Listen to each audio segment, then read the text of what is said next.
ఓం సహనావవతు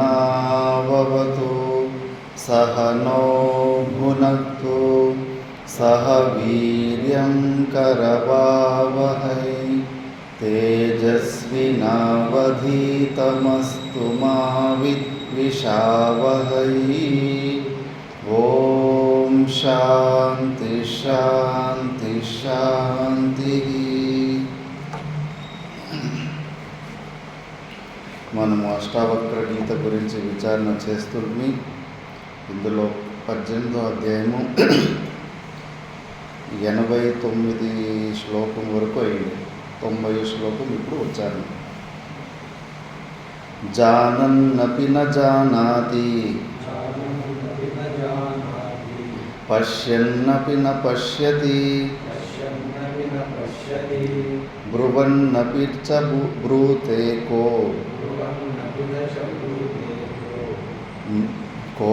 కోన్యో నిర్వాసనాదృతే.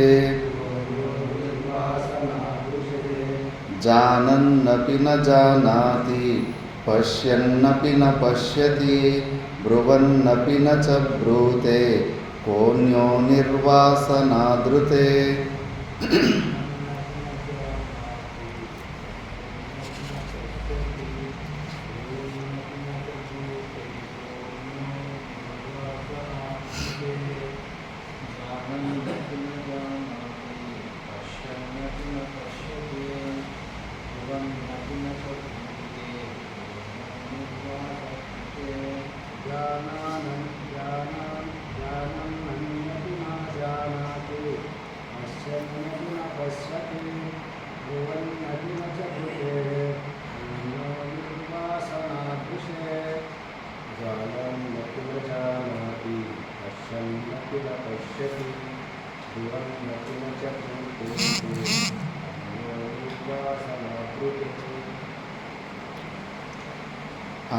అన్యో నిర్వాసనాదృతే.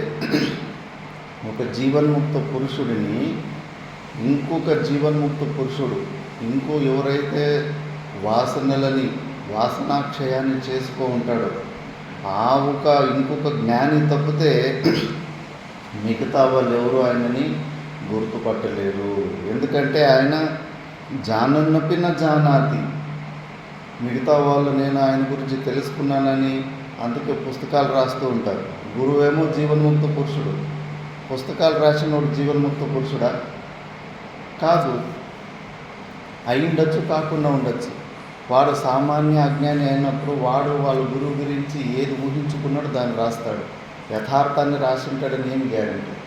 అందుకే ఎక్కువ గ్రంథాలు చదవడానికి ఎక్కువ పర్మిషన్ ఉండదు, శాస్త్రము తప్పితే కానీ. ఎందుకంటే వాడు బుర్రలో ఉన్నదంతా అక్కడ పుస్తకాలు దింపేస్తాడు. మనం దాన్ని చదివి నమ్మినామంటే కానీ మళ్ళీ శబ్దారణ్యంలో కొట్టుకుపోతాం. ఎవరు అతన్ని యథార్థంగా వర్ణించలేరు. శబ్దాలతోటి ఆయనను ఎవరు నిర్వచనం చేయలేరు. ఇంకొక జీవన్ముక్త పురుషుడే ఆయన గురించి కరెక్ట్గా చెప్పగలడు. మిగతా వాళ్ళు నేను ఆయన గురించి తెలుసుకున్నానన్నా కూడా వాళ్ళు తెలుసుకోలేదు. నేను చూశానన్నా కూడా చూడలేదు. ఏం చూస్తారు? ఈ శరీర సంఘాతాన్ని, స్థూల రూపమైన ఈ స్థూల శరీరాన్ని చూస్తారు. గుల్బర్గాలో మహాయోగిని మాతాజీ ఉండేది. నాయన, మీరు ఈ శరీరమును ప్రకృతి అమ్మను పట్టుకుంటే మీకు ఏమి ప్రకృతి విషయాలే దొరుకుతాయి. ఆత్మ అమ్మను పట్టుకుంటే నిజమైన ఆత్మ దొరుకుతుంది. బయట శరీరాన్ని చూసినంత మాత్రాన ప్రయోజనం కదా. లోపల ఉన్న తత్వాన్ని తెలుసుకోగలిగితే కానీ అప్పుడు మీ కళ్యాణం అవుతుంది. కాబట్టి ఊరికి బయట శరీరం చూస్తారు కానీ ఆ యోగిని లోపల యథార్థంగా చూసుకోలేకపోతారు. బ్రువన్నపిచన బ్రూతే. ఆయన గురించి నువ్వు ఏ శబ్దాల ద్వారా వర్ణించినా చాలా తక్కువైపోతుంది. కేవల అన్యో నిర్వాసనాదృతే. ఇంకొక జీవన్ముక్త పురుషుడు తప్పితే అలాంటి మహానుభావుల గురించి చెప్పడానికి ఎవరికి అర్హత లేదు. ఎంత చెప్పినా చాలా తక్కువే. నెక్స్ట్ మళ్ళీ ఇంకో శ్లోకంలో చెప్తున్నారు.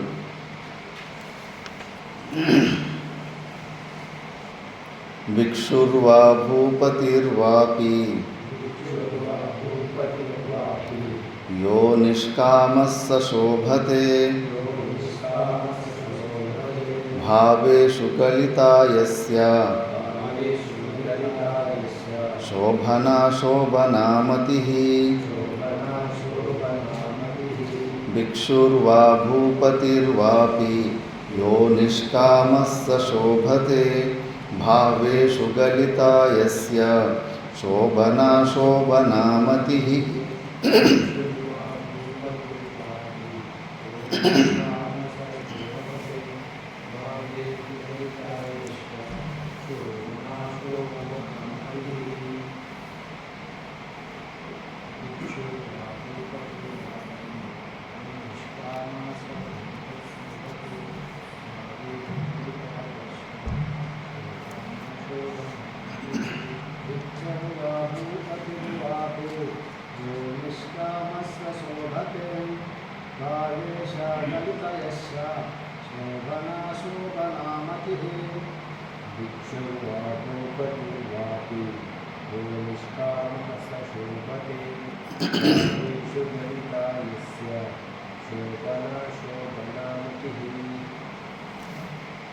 ఆ జీవన్ముక్త పురుషుడు భావేషు గళితాయస్య శోభన అశోభన మతి.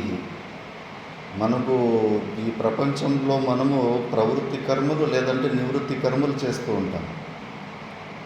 ప్రవృత్తి కర్మలు ఎప్పుడు చేస్తాము? శోభన అధ్యాసం అంటే అక్కడ సముద్రం ఒడ్డున నది ఒడ్డులో ముత్యం చిప్పు పడి ఉంది, శుక్తిక. మనకేమో అది సిల్వర్ లాగా కనిపిస్తూ ఉంటుంది, రజతవత్. మనకు ఇంకా అది అక్కడ దగ్గర పోతే కానీ ఆ సిల్వర్ తీసుకుంటే దాన్ని అమ్ముకుంటే డబ్బుల ద్వారా నాకు ఆనందం వస్తుందని అక్కడ సంభావన బుద్ధి, దాన్ని శోభన అధ్యాస. వాస్తవికంగా లేదు అక్కడ సిల్వర్ ఉన్నట్టు మనకు మన మనసు బుద్ధిలో అలా ప్రేరణ ఇస్తూ ఉంటుంది. అదే రాగం. శోభన అధ్యాసాన్ని రాగం అంటారు. అందుకే అక్కడ ప్రవృత్తి కర్మ జరుగుతుంది. పోయి ఆ సిల్వర్ని నేను తీసుకోవాలా. మళ్ళీ అక్కడ కింద పగ్గము పడి ఉంది, పగ్గము పాములాగా భ్రాంతిలో చూసుకుంటున్నాం. అబ్బో పాములో విషం ఉంటుంది, అది కరిస్తే నా ప్రాణానికి హాని కలుగుతుందని అనుకున్నాం. అందుకే దాని నుంచి దూరంగా పరిగెత్తారు. అక్కడ నివృత్తి ఎందుకంటే అది అశోభన అధ్యాస. అక్కడ ద్వేషం పుట్టింది, నీకు అశోభన అధ్యాస కలిగింది కాబట్టి అక్కడ నువ్వు నివృత్తి కర్మలు చేశావు. అలాగే మనం జీవుడు ఈ ప్రపంచంలో ప్రవృత్తి కర్మలు నివృత్తి కర్మలు చేయడానికి కొన్నిటిని పొందాలని, కొన్నిటి నుంచి దూరం చేసుకోవాలని, దుఃఖాన్ని తొలగించుకోవాలని ప్రయత్నం చేస్తూ ఉంటాం కదా. ఇలా ప్రవృత్తి నివృత్తి కర్మలు చేస్తూ ఉంటాడు సామాన్య జీవుడు. కాకపోతే ఆ అవధూతకు జీవన్ముక్త పురుషులు యథార్థంగా ఉన్నది ఒకే ఒక సత్యమైన వస్తువు, సచ్చిదానంద స్వరూపుడు. మిగతాదంతా కూడా మిథ్య, అవన్నీ ఊరికి ప్రతీతి మాత్రం అంతే. వాస్తవికంగా వేరే వస్తువు లేనే లేదు, సంపూర్ణ మిథ్యాత్వ నిశ్చయం ఉంటుంది. కాబట్టి ఆయనకు ఆ శోభన అధ్యాసము అశోభన అధ్యాసం కూడా ఉండదు. కాబట్టి ఈ సత్యాన్ని తెలుసుకున్న తర్వాత మళ్ళీ నేను ఇంతకుముందు అజ్ఞానిగా ఉంటే అందుకే చిన్న చీపు పనులు చేస్తుంటే ఇప్పుడు నేను జ్ఞాని అయిపోయినా చాలా టాప్ లెవెల్ పనులు చేస్తాను అనేమి లేదు. ఆయన ప్యూన్ పని చేసుకుంటూ ఈ స్థితి జ్ఞానం పొందడంటే ఆ ప్యూన్ ఉద్యోగాన్ని కంటిన్యూ చేస్తాడు. రైకు జటకా బండి తోలుకుంటూ ఉంటాడు. ఉపనిషత్తులు జనక మహారాజు రాజుగా ఉన్నప్పుడు ఆయనకు జ్ఞానం వస్తే రాజు డ్యూటీని అలా కంటిన్యూ చేస్తాడు.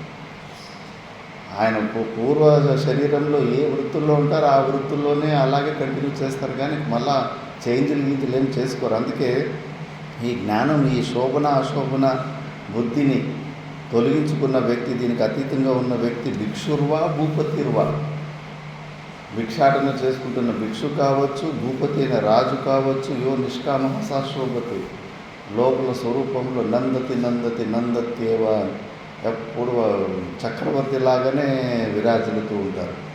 అలాంటి స్థితిలో జీవన్ముక్త పురుషులు ఉంటారని చెప్పారు. నెక్స్ట్ కాశీలో కూడా రవిదాస్ అని ఒక మంచి భక్తుని చరిత్ర వస్తుంది. తక్కువ కులంలో పుట్టారని అంత చెప్పులు కుట్టుకునే పని చేస్తూ ఉంటాడు. అంత కడకి పెట్టేసి ఉంటాడు. కడకి పెట్టేసి మహా సిద్ధపురుషుడై ఉంటాడు.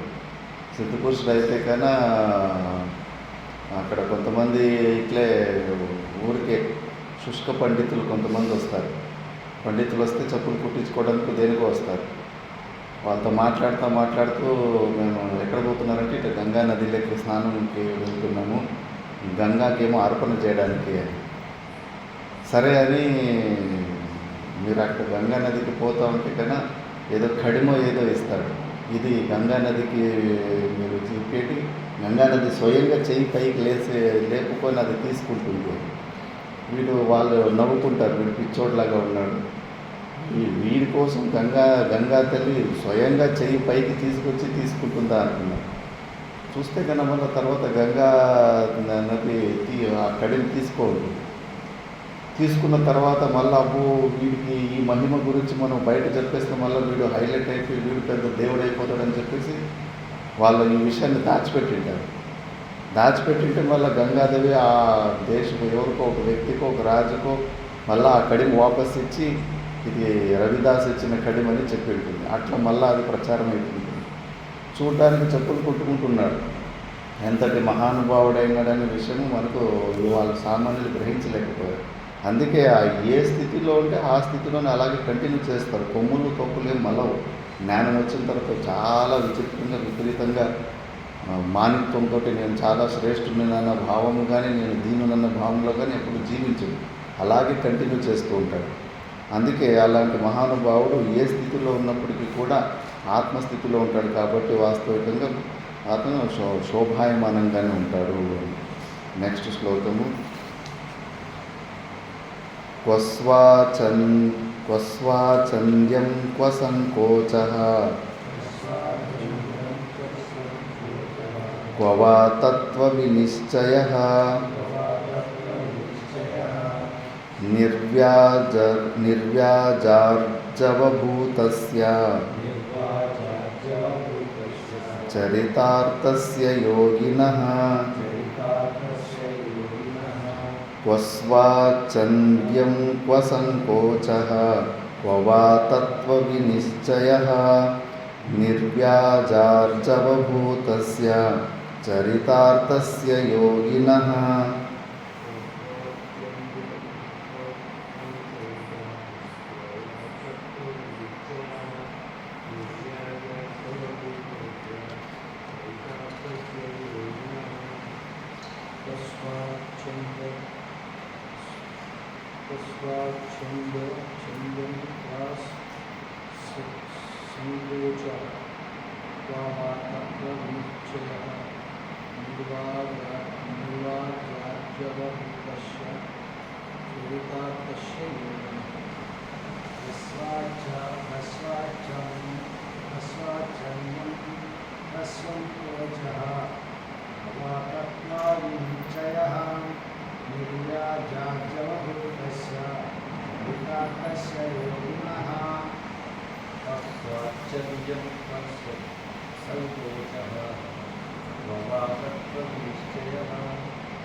నిర్వ్యాజవభూతస్య చరితార్థస్య యోగినః.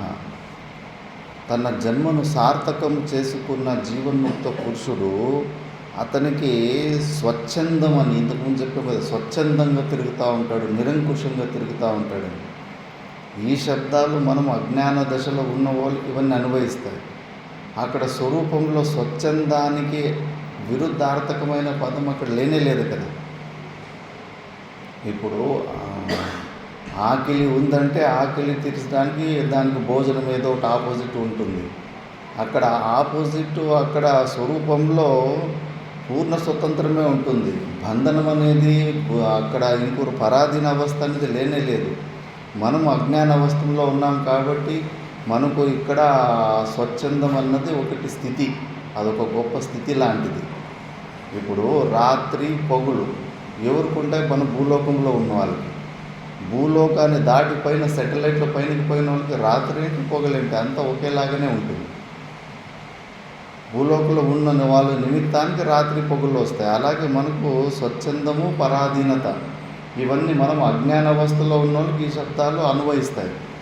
ఆ స్వరూప స్థితిలో ఉన్నోళ్ళకి ఈ శబ్దాలు కూడా అన్వయించవు. సాక్షిత్వము, సాక్షి చైతన్యం, సాక్షి అంటుంటాము. సాక్షి అంటే లోకంలో ఏంటి? ఎవరో ఇద్దరు ఏదో ఒకటి తప్పు చేసి ఉంటాడు, దాన్ని చూసినోడు ఒకడు ఉంటాడు వాళ్ళకు భిన్నంగా.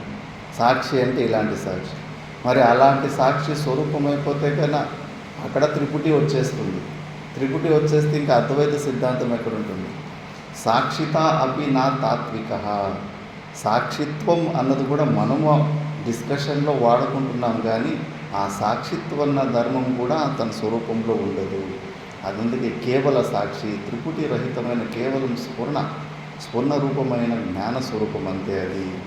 అందుకే ఈ శబ్దాలు, ఆయన స్వచ్ఛందుడు, సంకోచుడు, ఇవన్నీ కూడా మనం అజ్ఞాన దశలో వాడుకుంటాం, కానీ ఆ స్థితిలోకి పోతే అసలు ఇవన్నీ తత్వ వినిశ్చయము, ఆయనకు జ్ఞాననిష్ట కలిగి ఉన్నాడు. మనం అజ్ఞాన దిశలో ఉండి అందరూ కూడా జ్ఞాననిష్టలోనే ఉన్నారు. ఎవ్వరూ కూడా ఆత్మానుభూతి నుంచి ఒక్క సెకండ్ కూడా ఎవ్వరూ బయటికి రానేలేదు. ఒక్క సెకండ్ కూడా బయటికి రాలేదు. అందరూ ఆ జ్ఞాన నిశ్చయంలోనే, తత్వ నిశ్చయంలోనే ఉన్నారు. ఇక్కడ ప్రతిబింబ రూపంలో ఈ మనసు బుద్ధుల్లో ఇరుక్కొని దాన్ని సొంతం చేసుకోలేకపోతున్నారు. చాలా విచిత్రము, చాలా చాలా ఆశ్చర్యం అంటే ఆశ్చర్యం. కర్ణుని దృష్టాంతం ఎప్పుడు గుర్తుకు తెచ్చుకోండి. కుంతి పుత్రుడే అయి ఉంది. కౌంతేయత్వం అన్న ధర్మము తనలో ఉంది, కానీ సూతపుత్ర అంటున్నప్పుడంతా కుమిలిపోయి అనవసరంగా దుఃఖం అనుభవిస్తుంది. ఆ కుంతి పుత్రత్వం అన్న ధర్మం తనలో ఉండి కూడా దాన్ని తెలుసుకొని సొంతం చేసుకోలేకపోతే దాన్ని ఉండి కూడా పొందలేము. మనం కూడా అంతే. మనం సచ్చిదానంద స్వరూపులమై ఉన్నాం. తత్వ నిశ్చయంగానే ఉంది. నిశ్చయం ఎక్కడైతే ఉంది? జ్ఞానము, జ్ఞాన నిష్ట ఎక్కడ కలుగుతుంది? మనసు బుద్ధుల్లోనే కదా. నీకు మనసు బుద్ధులకి నీకు సంబంధం ఏంటి? ఇప్పుడు నీ మోక్షం గురించి నీ పక్కలో ఉన్నవాడికి నిష్ట కలగాలి. వాడికి కలగకపోతే నీకేం సమస్య? మరి ఈ శరీర సంఘాతం కూడా అంతే వేరుగా చూసుకోవాలి కదా. నీ మనసు బుద్ధులకు ఎందుకు నిష్ట కావాలి? దానికోసం మనం కూలి పని చేసినట్టు తావు చెప్పినట్టు చేసుకుంటూ పోతూ ఉండవు. నా తొక్కలో దానికి నిష్ట కలిగితే ఏంటి, కలగకుండా పోతే ఏంటి? దానికి నిష్ట కలగకుండా పోతే నువ్వు లేకుండా అయిపోతావా? నేను ఎవడు ముట్టుకోలేడు. నువ్వు నిత్య స్వరూపము, నువ్వు సచ్చిదానంద స్వరూపుడు, ఎప్పటికీ ఉంటావు. పాంచభౌతికమైన వస్తువులు నేను అస్సలు తాకలేవు. ఎందుకో ఆ తపన. ఇది కూడా భ్రాంతినే. అన్నీ కూడా జ్ఞానం కలిగింది, ఇంకా జ్ఞాన నిశ్చయం కోసం ప్రయత్నం చేస్తున్నాను. ఇది కూడా ఒక లెవెల్లో అవిద్యనే. అందుకే విచారణ చేయి, ఊరికే పరిగెత్తకు, కన్క్లూడ్ చేసుకోకు. స్థూల నికన న్యాయం అంటారు. ఆవుని కట్టేసుకోవడానికి ఒక గూటం కొట్టి చేతు ద్వారా ఇలా ఊగించి టెస్ట్ చేస్తారు. గట్టిగా ఉందా లేదా, ఆవు తెంపుకొని పోతుందా లేదా అని. దాన్ని స్థూల నికన న్యాయం అంటారు. నువ్వు తెలుసుకున్న విషయాన్ని కొద్దిగా ఇలా మహానుభావులు భాష్యము, టీకాలని మంచి ప్లాట్ఫారం ఇచ్చిపోయారు. కాస్త ఓపిక పెట్టుకుని ఒక 2-3 సంవత్సరాలు మంచిగా విచారణ చేస్తే పని అయిపోతుంది. అట్లా కాకుండా కొద్ది కొద్దిగా తెలుసుకొని ఆ శుష్క వేదాంతాన్ని జ్ఞానాభాసంలో ఉండి మళ్ళీ ఎక్కువ కాకుండా అయితే వేస్ట్ చేసుకుంటారు. నీట్గా విచారం చేస్తే పని అయిపోయింది. ఇంకేమి చేయాల్సిన ఏం పని లేదు నీకు. పూర్ణ విశ్రామం దొరికిపోతుంది. కానీ ఎక్కడ అది కానిది కదా అహంకారం. కొద్ది జ్ఞానంతోనే ఊరికే ఎగిరిస్తూ ఉంటుంది, పైకి ఎగిరిస్తూ ఉంటుంది. వాస్తవిక చేస్తే అసలు ఏమీ అవసరం లేదు. ఈ మనసు బుద్ధులు అడిగే డిమాండ్స్ ఏది మనం పూర్తి చేయాల్సిన అవసరం లేదు. ఎందుకు చేయాలా? మనసు బుద్ధులకు ఏం నిశ్చయం కావాలి? అవి నిశ్చయం చేసుకుంటే నిశ్చయం చేసుకోకుండా పోతే నేనుగానే ఉంటాను. ఏమన్నా చేసుకొని అవి సంబంధం లేకుండా ఉండాలి మనము. కాబట్టి ఈ తత్వ నిశ్చయం అనేది, స్వచ్ఛందం అనేది, సంకోచం అనేది, ఇవన్నీ కూడా అజ్ఞాన దశలో మనం మాట్లాడుకుంటాం. ఆన్లుక్కర్ పాయింట్ ఆఫ్ వ్యూ అంటారు. సూర్యుడు ప్రకాశం అంతే, ప్రకాశించేవాడు అని. వాడు అనేది ఎక్కువ మనం పెట్టుకున్న పేరు. అది ప్రకాశించేవాడు అని. అది వచ్చి చెప్పిందా? మనం పెట్టుకున్నాం దానికి పేరు. అలాగే మనం ఇప్పుడు అజ్ఞాన అవస్థలో జీవభావంలో ఉండి ఆత్మ గురించి కొన్ని శబ్దాలు వాడుతున్నాము. ఏ శబ్దము వాడినా అతివ్యాప్తి, అవ్యాప్తి, అసంభవ అన్న దోషాలు కంపల్సరీ ఉంటాయి శబ్దాలు. ఇప్పుడు ఆవు లక్షణం ఏంటి అంటే 4 కాళ్ళు తోక కొమ్ములు ఉండేది ఆవు లక్షణం అంటే కనుక ఇది అతివ్యాప్తి అవుతుంది లక్షణం. బర్రెలో కూడా పోతా ఉంది లక్షణం. లేదు గలకంబళం గంగడోలు శాసనాదివత్వం గోత్వం అని గొంతు కింద ఉన్న ఎక్స్ట్రా స్కిన్ ఒకటి ఉంటుంది గంగడోలు. ఆ ఎక్స్ట్రా స్కిన్ ఉండేది ఆవు అని. ఇదేమో లక్షణమేమో ఆవులోకి పోతా ఉంది, కానీ ఇంకా పూర్తిగా లక్షణం పోతా లేదు. ఇది కూడా అతివ్యాప్తి అవుతాం. ఊసురు వెళ్ళికి కూడా కింద గొంతు కింద ఎక్స్ట్రా చర్మం ఉంటుంది. పూర్తిగా లక్షణం ఇంకా అక్కడికి పోతా లేదు. అందుకే అప్పుడు శాసనాధిమత్వే శృంగిత్వం గోర్ లక్షణం. గంగడోలు నుండి 2 కొమ్ములు దేనికైతే ఉంటాయో అది ఆవు అని లక్షణం. అట్లా శబ్దాలను నువ్వు ఎంత ప్రయత్నం చేసినా, ఆత్మ గురించి నువ్వు నిర్వచనం చేయాలి అని చేసినా కూడా నీకు దోషాలు కంపల్సరీ వస్తూ ఉంటాయి. అద్వైత సిద్ధి ఖండన ఖాద్యంలో అష్టావక్రం ఉంది. వేదాంతాన్ని కూడా ఖండించేస్తారు. అన్ని మతాలని ఖండించేసి స్వాహా చేసేసి తన తీసుకున్న వేదాంతాన్ని కూడా ఢమారని మట్టిలో కలిపేస్తారు. అది సిద్ధి గ్రంథాలు అంటారు. పెద్ద సిద్ధి తుస్సు అయిపోతున్నాం. ఇన్ని పెద్దగా దీని మీద విపరీతమైన శ్రద్ధ పెట్టుకొని వచ్చింటావు. ఆయన వేదాంత పక్షంలోనే స్టార్ట్ చేస్తారు. దాని తత్వమే అంటే వితండవాదం అంటారు దాన్ని. నేను పోయేవాడిని పోతాను, కానీ నిన్ను తీసుకొని నేను పోతాను. హమ్తో జానేంగే సనం తుమ్కో లే డూబేంగే సనం అంటే నేను పోయేది పోతాను, కానీ నిన్ను కూడా నేను ముంచుకొని పోతాను అని. అట్లా అన్ని మతాలను వ్యాకరణాన్ని కూడా ఖండించేస్తారు. ఇంకెక్కడ నువ్వు ఖండన కాతించేసి ప్రపంచంలో నీకు ఎక్కడ ఇంకా ఆసక్తి, ఎక్కడ నీకు శ్రద్ధ పుట్టదు. అన్నీ ఒట్టివే, అన్నీ అవిద్య ఫీల్డ్లోనే ఆపరేట్ అవుతున్నాయని తెలిసిపోతుంది. భాష్యకార భగవాన్లు భాషలో ఒక సెంటెన్స్ చెప్పారు. సర్వే శాస్త్రాన్ని విధి ప్రతిషేధ మోక్షపరాన్ని అవిద్య ఆఖ్యం అని. అక్కడ సింపుల్గా ఒక స్టేట్మెంట్ ఇచ్చాడు.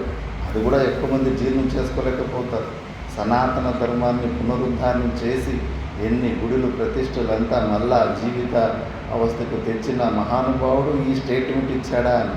మరి ఉన్నది వాస్తవం అంతే. అంతా అజ్ఞానం మూలంగానే అవిద్య ఫీల్డ్లోనే ఆపరేట్ అవుతున్నాయి. ఇవన్నీ స్వప్న సింహాలు, డ్రీమ్ టైగర్స్ లాగా అంతే. శాస్త్రము గురువులు రాత్రిపూట చూసిన స్వప్నంలో అంతా మిథ్యానే. అయినా అందులో కొన్ని క్యారెక్టర్లు మనం చూసిన తొరంకొచ్చిన సింహము, భూత ప్రేతాలు ఆ అవస్థ నుంచి నిన్ను పై అవస్థకు లేపేస్తాయి. ఆ సామర్థ్యం వాటికి ఉంది, మిథ్య అయినప్పటికీ కూడా. అలాగే మనకి ఈ జాగ్రత్త అవస్థలు కూడా శాస్త్రము గురువులు వీళ్ళందరూ డ్రీమ్ టైగర్సే, స్వప్న సింహాలు లాంటి వారే. అంతేకాని ఎక్కడ నువ్వు సత్యమని ఇది ఇట్లే అని అది అట్లే అని ఎక్కడ దేన్ని వాదించడానికి పోవద్దు. ఆ స్వరూపంలో ఇవన్నీ ఏమీ లేవు. అజ్ఞాన అవస్థలోని ఇవన్నీ చర్చలు, డిస్కషన్లు, అవి స్వరూపం పోతే ఒక మౌనము తప్పితే ఇంకేమీ లేదు. దక్షిణామూర్తి ఎట్లా మౌన వ్యాఖ్యానం చేశాడు, అంతేగాని ఇంకేం నోరు విప్పలేదు. దానికి మించిన అల్టిమేట్ ఉపదేశం ఇంకోటి లేదు. అందుకే క్వావా తత్వ వినిశ్చయం జ్ఞాననిష్ట ఏంటి, జ్ఞానం ఏంటి, ఇవన్నీ అజ్ఞానంలో ఉన్నప్పుడు ఈ పదాలకి వాల్యూ ఉంటుంది, కానీ స్వరూపంలో ఇవేమీ లేవు అని. నెక్స్ట్ శ్లోకంలో ఆత్మవిశ్రాంతి తృప్తేన నిరాశేన గతార్తిన అంతర్యదనుభూయేత తత్కథం కస్య కథ్యతే. ఆత్మవిశ్రాంతి తృప్తేన నిరాశేన గతార్తిన అంతర్యదనుభూయేత తత్కథం కస్య కథ్యతే.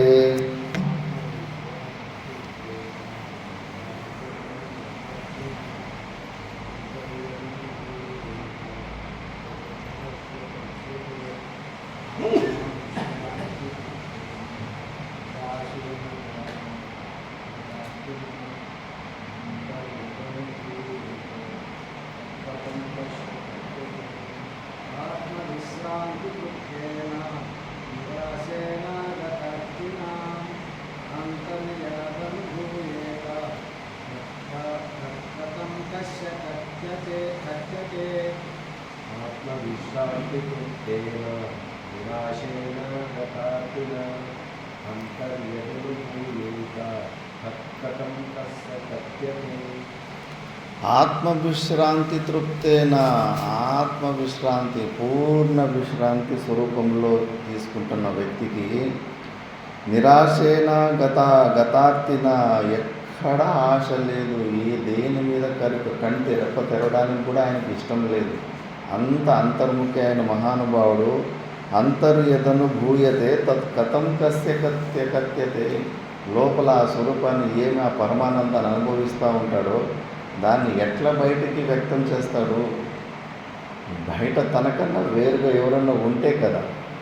ఏదో నిజమైన వ్యక్తులు నాకన్నా వేరుగా బయట ఉన్న నా శిష్యులు వీళ్ళంతా నిజమైన సత్యమైన వస్తువులు అంటే వాళ్ళకి ఏదో చెబుదాములే అని బయట తనకు స్వరూపానికన్నా భిన్నంగా ఎవరు లేరు కదా. అందుకే అస్తామలకుడు ఏమి ఇవన్నీ ఉపదేశాలు, టీకాలు, టిప్పునీలు, భాష్యాలు ఏమి రాయలేకపోయాడు. అంతే ఆ హై లెవెల్కి వెళ్ళిపోతే కదా మళ్ళీ ఇంక ఏమి కనిపించింది. వివేకానందుడు రామకృష్ణ పరమహంసులు ఒకసారి విపరీతంగా భలే లాయర్ కొడుకు కదా, భలే కుతర్కాలు చేసేవాడు. ఈ ఆత్మానుభూతి గురించి చెబితే ఇలాంటి స్థితి ఒకటి ఉంటుంది, కనిపిస్తున్న ప్రతీతి కూడా కనిపించకుండా అయిపోతుంది స్వరూపంలో. మనసు, బుద్ధులు ఇవన్నీ లయం అయిపోతాయి. ప్రతి ఒక్క వస్తువు కూడా మొత్తం నీలో లయం అయిపోతాయంటే ఎటకారం చేస్తాడు. ఇవన్నీ నువ్వు పిచ్చి అంటే కోమా స్టేజు, మూర్ఛా స్టేజ్ ఇలాంటివి ఏమేమో ఉంటాయి విచిత్రమైనవి. అలాంటిది నీకేదో వచ్చింది, నీ అనుభూతులకు నీ ప్రమాణాలు నేనెందుకు నమ్మాలి అని ఇట్లే భలే వాదం చేసేవాడు. ఇంక రామకృష్ణ పరమహంసులు కూర్చొని కాళ్ళు వేలు ద్వారా ఈ భూమధ్యలో టచ్ చేస్తాడు. టచ్ చేసేసరికి ఇంకా వాళ్ళకి ఆ శక్తి ఉంది కాబట్టి ఇంకా చుట్టూ గోడ చుట్టూ వాల్ క్లాక్, క్యాలెండరు అవన్నీ గోడ చుట్టూ ఏమి బట్టి అవన్నీ ఇట్లా రౌండ్ తిరిగి తన లోపల లైన్ అయిపోతూ ఉంటాయి. గట్టిగా అరుస్తాడు వివేకానంద, ఏం చేస్తున్నావు స్వామీజీ, మా నాన్న లేడు, మాకు ఇంకా అన్న చెల్లెలు ఉన్నారు, వాళ్ళకి నేను పెళ్ళిళ్ళు చేయాలి, నన్ను ఏం చేయబోతున్నావు అని గట్టిగా అరుస్తూ ఉంటాడు. మళ్ళీ సైలెంట్గా నిర్వికల్ప సమస్థితికి వెళ్ళిపోయి ఉంటాడు. పోయినవాడు మళ్ళీ ఎంతసేపు అయినా వాపసు రాడు. అప్పుడు రామకృష్ణ పరమహంసులు కాళికాదేవిని కోరుకుంటాడు, అమ్మా వీడికి ఇప్పుడే ఆ స్థితిని ఇవ్వకు, వీడి వల్ల ఎన్నో లోక సంగ్రహమైన పనులు జరిగేట్టు ఉన్నాయి, ఇప్పుడే ఇవ్వుకు అని కోరుకుంటాడు. ఆ స్థితి అంత గొప్ప స్థితి ఉంటుంది. దాని తర్వాత బయట ఏమి ఎక్కడ ఇంట్రెస్టే పోతుంది. అందుకే అంత పరమానంద స్థితిలోకి అలాగే స్లిప్ అయిపోతూ ఉంటారు. చంద్రశేఖర భారతీ స్వామి శృంగేరి మఠంలో అక్కడ దేవీ పూజలు భలే టైట్గా ఉంటుంది వాళ్ళ దినచర్య. శంకరాచార్యుది తపోమయ జీవితం అది. ఉదయం 3 గంటల నుంచినే స్టార్ట్, రాత్రి 11 గంటల వరకు గ్యాప్ లేకుండా వాళ్ళకు పూజలని అదని ఇదని ఫుల్ బిజీ ఉంటారు. ఇంకా దేవి అర్చన చేస్తూ ఉంటే తత్పదార్థ లక్ష్యార్థి నమః అంటే కన్నా వాళ్ళు మనం ఊరికి ఉచ్చరిస్తే వాళ్ళ అర్థాల మీద కాన్సన్ట్రేషన్ పోతుంది కాబట్టి అలా అర్చన చేస్తూ సమాధి స్థితికి వెళుతారు. ఇంకా చుట్టూ చీములు అవి ఇవి అన్నీ పాకుకొని ఇంకా అలాంటి స్థితిలో డిస్టర్బ్ చేయకూడదని తెలిసి శిష్యులు ఏం చేయలేకపోతున్నారు.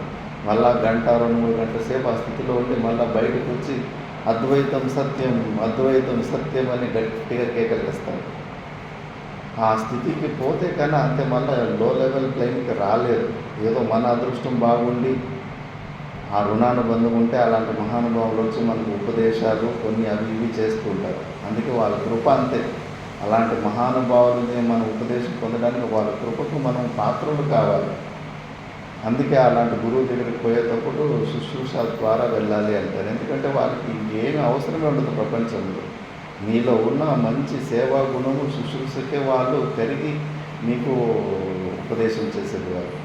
అలాంటి మహానుభావులు అలాంటి స్థితులు ఇవన్నీ ఏమీ ఉండవు. అందుకే ఆ అనుభూతిని మనం ఇంకోరికి చెప్పలేరు. వాళ్ళు ఎవరికని చెప్పుకుంటారు, ఏమని చెప్పుకుంటారు. ఆయన వాళ్ళకు భిన్నంగా ప్రపంచం లేదన్నప్పుడు ఎందుకు అనవసరంగా వాళ్ళకి మాట్లాడడానికి కూడా ఓపిక ఉండదు, అసలు ఇంట్రెస్టే ఉండదు. మూగువాడు బెల్లం నాకినట్టు అంతే వాడు వాడు అనుభవిస్తుంటాడు కానీ దాన్ని వ్యక్తం చేయలేడంతే. అలాంటి స్థితికి వెళ్ళిపోతారు. అందుకే కథం కస్య కథ్యతే, ఎవరి దగ్గర చెప్పుకోలేడు, ఎలా చెప్పుకోవాలి అని. నెక్స్ట్ శ్లోకంలో సుప్తోపి నా సుషుప్తౌ చ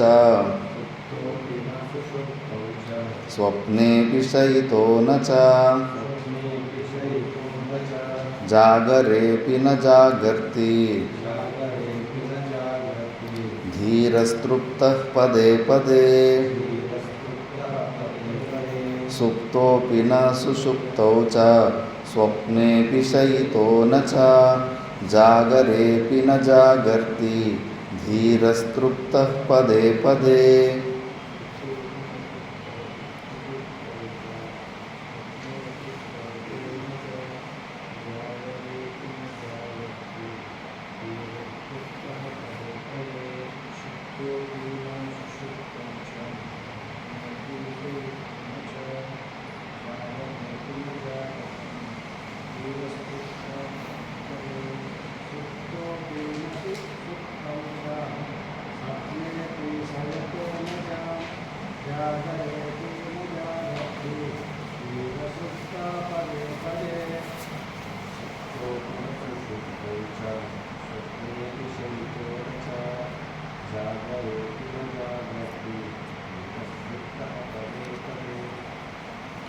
జీవన్ముక్త పురుషుడు సుప్తోపి నా సుషుప్తౌ చ స్వప్నేపి నా శయితో న చ జాగ్రత్త అవస్థలో ఉన్ని, స్వప్నావస్థలో ఉన్ని, సుషుప్త అవస్థలో ఉన్ని, అవన్నీ అవస్థలు మనకు చూసే వాళ్ళకి మనకు అనిపిస్తూ ఉంటుంది. ఇప్పుడు ఆ స్వామీజీ మేలుకున్నాడు, ఇప్పుడు స్వామీజీ పనుకున్నాడు, ఆయన స్వప్నావస్థకు పోయినట్టున్నాడు, ఆయన సుషుప్త అవస్థకు మనం ఆరోపణ చేసుకోవచ్చు. కానీ ఆయన తుది అవస్థలోనే ఉంటాడు.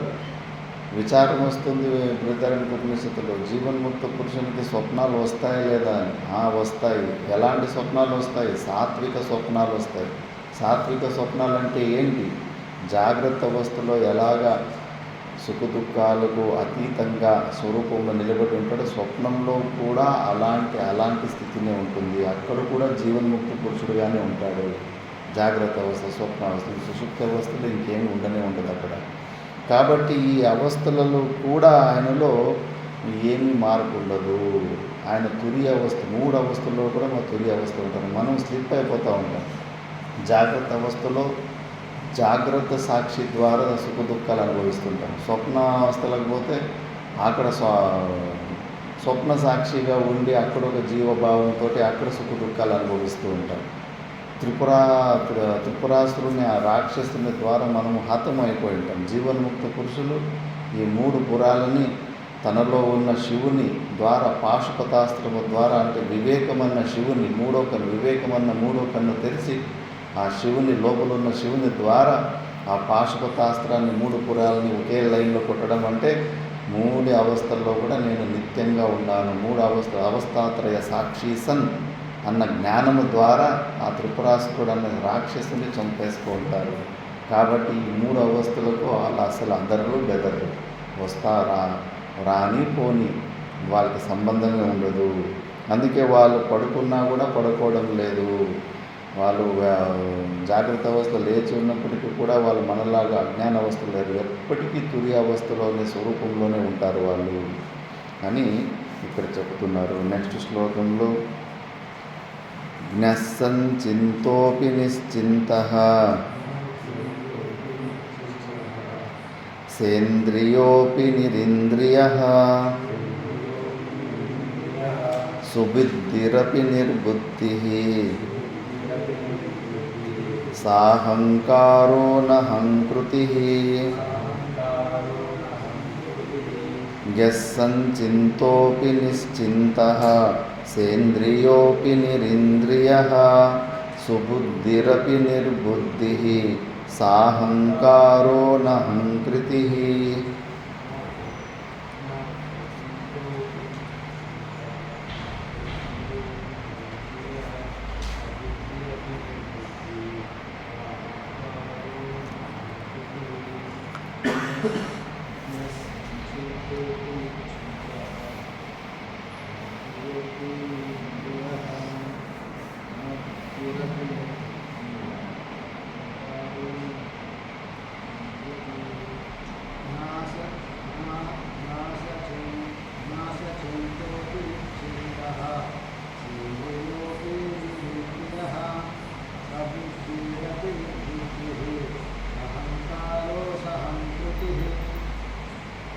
सचिन्तो निश्चिन्तः सेन्द्रियोऽपि निरिन्द्रियः सुबुद्धिरपि निर्बुद्धिः अहङ्कारो न संस्कृतिः. జ్ఞః అంటే జ్ఞాని. జ్ఞాని సచింతోపి నిశ్చింత. చూసేటోళ్ళుగా ఆయన చింతలు చేస్తున్నాడు అన్నట్టుగా మనకు అనిపిస్తున్నప్పటికీ కూడా ఆయన ఏ చింతలు చేస్తూ ఉండడు. ఎందుకంటే దానితోటి సంబంధమే తెంచుకున్నాడు. ఇప్పుడు మనం కూడా అంటే ఎవరో ఒక మిత్రుడు ఫ్రెండ్ అని ఒకతోటి సంబంధం పెంచుకో ఉంటాం. అప్పుడు ఆ ఫ్రెండ్ కష్టాలు, ఫ్రెండ్ సుఖ దుఃఖాలు అవి కూడా నీకు ఇబ్బంది పడుతుంటాయి, నీకు కూడా ఇబ్బంది కలుగుతాను. మళ్ళీ వాడు దుష్టుడు, వాడు హింస చేసాడు, వాడు శత్రువు అయిపోయాడని తెలిసిన తర్వాత వాడికి ఏమైనా హెచ్చు తక్కువ అయితే కనుక నీకు ఏమీ అనిపించదు. అప్పుడు ఏమైంది, ముందు వాడి దుఃఖము నీ దుఃఖంలాగా అనిపిస్తుంది. ఏ సంబంధమైనా కానీ, అన్నదమ్ములు కానీ చిన్నప్పుడు ఒకరికి ఏమన్నా తమ్మునికి ఏమన్నా అయిపోతే కానీ అన్న ఏడుస్తుంటాడు, అన్నకి ఏమన్నా అయిపోతే తమ్ముడు ఏడుస్తుంటారు. ఇంకా ఆస్తులు వివాదాలు వచ్చి గొడవలు ఎక్కువైపోయేసరికి వాడు ఎప్పుడు చచ్చిపోతాడని ఒకరికొకరు అనుకుంటూ ఉంటారు. ఏమాయా సంబంధం. ముందు అంత చిన్న వయసులో ఉన్నప్పుడు ఎవరన్నా తమ్ముని కొట్టలేకపోతే అన్నకు విపరీతమైన కోపం వచ్చి వాళ్ళ మీద యుద్ధానికి పోతుంటాడు. తర్వాత ఇంకా వివాదాలు వచ్చి పెద్ద అయిన తర్వాత ఈయన కొట్టిస్తూ ఉంటాడు, ఇంకా ఎగేస్తూ ఉంటాడు, కొట్టుకుంటే వాడిని అని చెప్పేసి. అంటే ముందు ఉన్న భావం ఇప్పుడు లేదు కదా. అలాగే జీవన్ముక్త పురుషుడు ఫస్ట్ ఈ మనసు, బుద్ధి ఇవన్నీ కూడా తనవని అనుకుంటాడు. మనము మన తమ్ముళ్ళని, వాళ్ళని, వీళ్ళని మన వాళ్ళు అనుకుంటాం. మళ్ళీ వాళ్ళు తేడాలు చేసేసరికి మనకు వారికి సంబంధం లేదని తీసి ఎట్లా పడేస్తాము. తన శరీర సంఘాతంలోని కంప్లీట్ సెట్ని అలాగ తీసి పక్కన ఇది వేరేటోడి శరీర సంఘాతం అన్నంత భావాన్ని తెచ్చుకునేసి ఉంటాడు. కాబట్టి ఈ శరీర సంఘాతంలో జరుగుతున్న క్రియలకి సాక్షిభావంలోనే ఉంటాడు. కానీ ఇవన్నీ ఇంద్రియాలు గుణాగుణేషు వర్తంతే. సూర్యుడు, నీళ్లు ఎలా రియాక్షన్ చేసుకుంటున్నాయి. సూర్యుడు తాపంతో నీళ్ళు ఆవిరైతాయి, మేఘాలు వస్తాయి, వర్షం కురుతుంది, మళ్ళా కిందికి నీళ్ళు వస్తాయి, మళ్ళా సూర్యునితో ఆవిరైతుంటాయి. మళ్ళా ఎట్లా యాక్షన్ రియాక్షన్ తానంతకు తాను జరుగుతున్నాయి. అలాగే ఈ శరీర సంఘాతంతో ఇంకో శరీర సంఘాతంతో ఇచ్చిపుచ్చుకునే వ్యవహారం ఉంటాయి. కాబట్టి యాక్షన్ రియాక్షన్లు జరుగుతున్నాయి, నాకు సంబంధం లేదు అన్నంత భావంలో ఈ శరీర సంఘాతాన్ని తీసి పక్కన పెట్టేసి ఉంటాడు. కాబట్టి మనకు చూసేటోళ్ళకి ఆయన కూడా ఆలోచిస్తున్నాడు, ఆయన కూడా బాధపడుతున్నాడు, ఆయన కూడా ఇంద్రియాల ద్వారా ఆ విషయ భోగాలు చేస్తున్నాడని మనం అనుకుంటాం. కానీ ఆయనకు సంబంధం లేకుండానే ఉంటుంది. సుబుద్ధిరప్పి నిర్బుద్ధి. బుద్ధిని వాడుతున్నాడు, బుద్ధిలో ఆయన సొంత బుద్ధి అనుకుంటాం. కానీ ఆయన బుద్ధిలో కూడా తాదాత్మ్యం ఉండదు. కాబట్టి సాహంకారున అనహంకృతి. అహంకారం అనేది లేశ మాత్రం కూడా ఉండదు. ఎప్పటికీ క్రెడిట్లు తీసుకోరు. ఈ శరీర సంఘాతానికి కూడా ఇదేమన్నా తప్పులు చెప్తే దీనికి శిక్షలు పడాలని ఇంకా వాళ్ళే స్వయంగా దీనికి శిక్షలు వేస్తారు. అంత నిష్పక్షపాతంగా ఈ శరీర సంఘాతంతో ఉంటారు. కాబట్టి వాళ్ళు ఏ చేష్టలు చేస్తున్నా కూడా అవి ఏమి చేస్తాలేరు అని మనం అర్థం చేసుకోవాలి. బల్లి తోక కత్తిరించిన తర్వాత టకటకటకటకని కాసేపు ఎట్లా ఆడుతూ ఉంటుందో, ఫ్యాన్ బంద్ చేసిన తర్వాత మొమెంటం కొంత కాసేపు ఎలా తిరుగుతూ ఉంటుందో, అలాగా జీవన్ముక్త పురుషుని శరీరంలో కొన్ని రోజులు అలాంటి క్రియలు జరుగుతున్నాయి. మనం ఆరోపణ చేసుకుంటాం కానీ ఆయనలో మాత్రము అవి ఉండవు. నెక్స్ట్ శ్లోకంలో న సుఖీ నచవా దుఃఖీ నా విరక్తో న సంగవాన్ న ముముక్షుర్న వా ముక్తో న కించిన్న చ కించన న సుఖీ నచ వా దుఃఖీ న విరక్తో న సంగవాన్ న ముముక్షుర్న వా ముక్తో న కించిన్న చ కించన.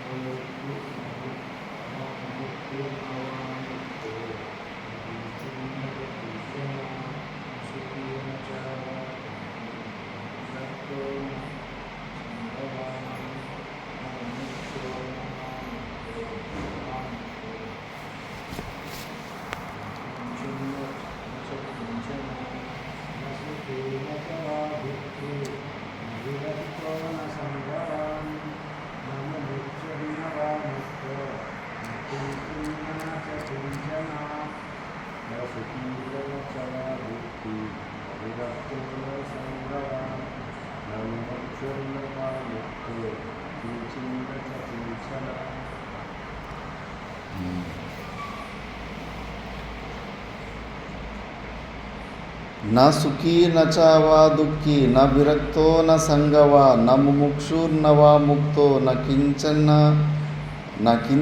కించన.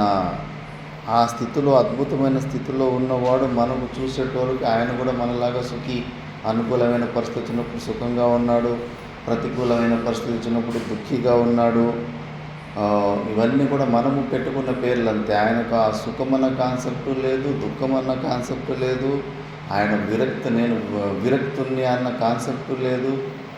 మళ్ళా నేను నేను మనుషులతోటి సంఘంతో ఉండానని, శరీరంతో తాదాత్మ్యంతో ఉండానని కానీ, ఆయన ముముక్షును కాదు, ఆయన ముక్తుడు కాదు, ఇది కాదు, అది కాదు. జ్ఞానిని నువ్వు ఏమి నిర్వచనం చేయలేవు. అత్యంత అద్భుతమైనదంతే అది. శబ్దాలను నువ్వు ఎంత వర్ణించుకుంటూ కూడా చాలా తక్కువే. అయినా ఆ స్వరూపాన్ని అనుభవించాలే కానీ దాని గురించి వర్ణన చేయలేము. ఇట్లా జ్ఞాని ఇట్లుంటాడు అట్లుంటాడు అంటే అన్నీ కూడా దోషాలు వస్తాయి కానీ పూర్ణంగా ఆయన మనం వర్ణించలేము. అలాంటి అద్భుతమైన గొప్ప సమాధి స్థితిలో ఉంటాడు అని ఇక్కడ చెప్పుకుంటూ వస్తున్నాడు. మిగతాది మనము నెక్స్ట్ క్లాస్ రేపు చూసుకుందాం. ఓం పూర్ణమద పూర్ణమిదం పూర్ణాత్ పూర్ణముదచ్యతే పూర్ణస్య పూర్ణమాదాయ పూర్ణమేవావశిష్యతే. ఓం శాంతి శాంతి శాంతి.